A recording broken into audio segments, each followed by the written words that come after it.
My name is Stephanie Weinkoff. I grew up in Grants, New Mexico. I work as a science teacher for the middle school at Montessori Elementary Middle School in Albuquerque, New Mexico. Well, for the most part, as a teacher, I'm here to teach my students the wonder of science and how exciting it can be because science is all around us. But my main job, I think, is creating a safe space for my students to take risks and feel comfortable learning and sharing their love of science with me. So for me, it all starts with my why because a lot of students also have a why do we need to know this? And thankfully, I love science. So I start with the phenomena around the world. What's either going on in New Mexico? Why is this happening? And a lot of it comes from students' interests, specifically, especially being at my Montessori school. So, for example, right now, my students were really into the Mars rovers. So I took that and kind of backwards planned. Where do I want my students to go from here? What do I want them to know at the end of it? Um, and my goals for them were to, one, maintain that interest in science, two, understand the math behind it in science and the applications of getting there, and three, just thoroughly enjoy what they're doing enough to spark their curiosities so that they lead and run the show. So when I was little, I specifically remember being 5 years old. One of my earliest memories at my grandparents' house, they had this big, huge, like fancy desk that had its own little filing cabinet and a whiteboard on it. And I would make all of my parents, my grandparents, and my siblings pretend to be my students, and I would give them math homework, and I would grade it at this desk, and that was my desk. Every time I'd go to grandma's house, I would play teacher, and that was my desk. But what's really interesting is I never thought about myself as a teacher when I grew up. But it wasn't until I was older that I actually volunteered at a preschool and was helping out one of my friends who was a teacher there. And I was like, this feels so at home. I feel at home, like I'm supposed to be here. And that's where kind of my first pathway into like, you know what, I think I want to be a teacher started. And then just with my interest in science, like I said, I have a lot of background from science fair and from just my love of science and earth sciences specifically that really put the two together for me. And that's when I realized that that was my passion and that's where life was going to take me.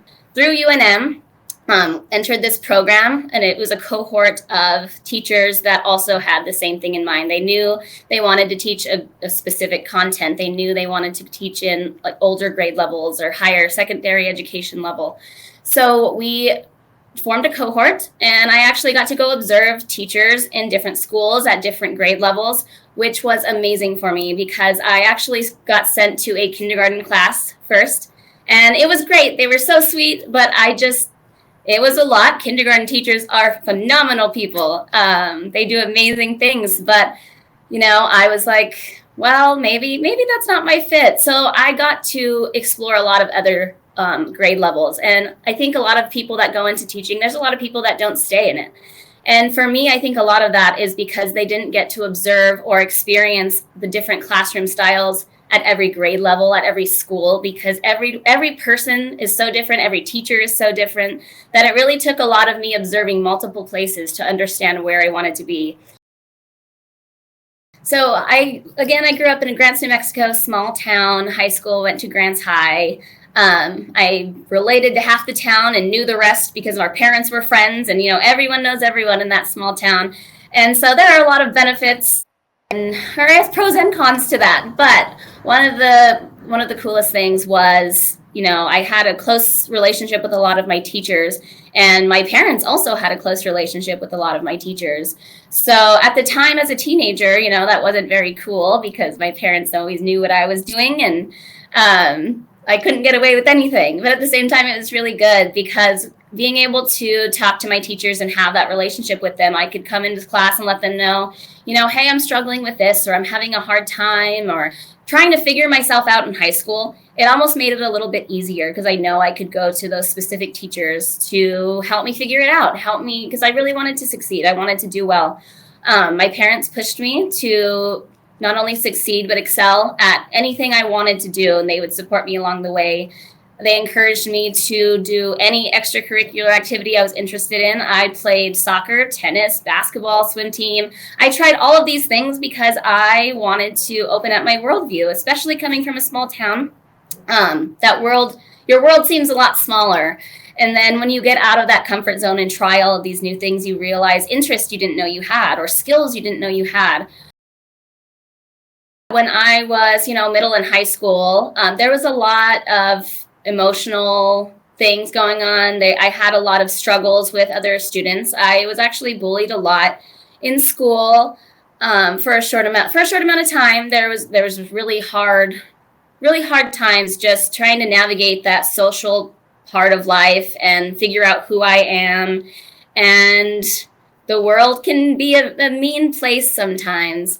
But instead of, telling myself, they said I can't do it, I can't do those things, maybe they're right.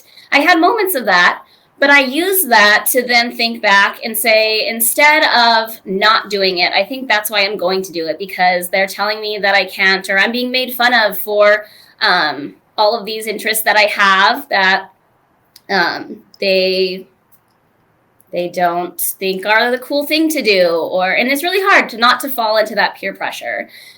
But what was awesome is now that I'm in the classroom, I am here for my students and for my love of science, but I'm also here for younger me at this age. I think I needed someone at this age, and I found my teachers eventually, and they're the ones that helped me. And so now I want to be that teacher for someone else, even if it's just one person that I can help to encourage, to say, don't listen to the world. Follow your heart, follow your dreams, keep working hard, because you will find your passion. You will find what you're good at one day. And I'm so thankful that they could be that for me. And my only hope is that I could be that for another student.